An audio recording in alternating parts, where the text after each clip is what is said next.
Europe কান্ট্রিতে গেলে আপনার এই দৃশ্যগুলো প্রথমে চোখে পড়বে। দেখেন রাস্তায় যখন আপনি বের হবেন, দেখেন মানুষকে আনন্দ বিনোদন দেওয়ার জন্য এই বাড়িটা কত সুন্দর করে দেখেন একটা বক্স সাজিয়ে তার উপরে দেখেন কি সুন্দর করে এই মহিলার কাছ থেকে একটা খাবার নিয়ে গেলেন, কিন্তু দেখেন আবার সে নিচে চলে আসে। দেখেন এইভাবে মানুষকে অনেক আনন্দ বিনোদন দেয়। আমেরিকা কেন আজকে এত উন্নত, দেখেন তাদের কাজকর্ম, চলাফেরা, জীবনযাপন।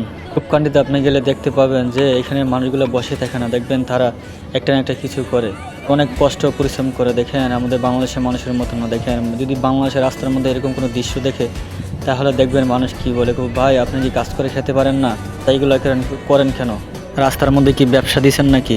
ভাইয়ের এই দৃশ্যগুলো দেখে দেখেন অনেক ডলার কিন্তু ইনকাম করতে পারে, জানেন। মানুষে অনেকে অনেক কিছু দিয়ে যায়, তাকে টাকা দেয় বা খাবার দিয়ে যায়। দেখেন এই বাচ্চাটা তার সাথে কত সুন্দর আনন্দ বিনোদন দিতেছে, দেখেন কত সুন্দর আনন্দ করতেছে। অনেক মানুষ তাকে দেখার জন্য আসে এবং ছবি উঠানোর জন্য আসে। দেখেন তার সাথে অনেক মজা করে, ফান করে। রাস্তাঘাটের মধ্যে কিছু দৃশ্য দেখলে সত্যি আসলে আমাদের অনেক ভালো লাগে। একটা মানুষ তো আপনার অবসর সময় ঘুরতে বের হয়, তাই দেখে বোঝা যায় মানুষ পারে না এমন কোনো কাজ নেই।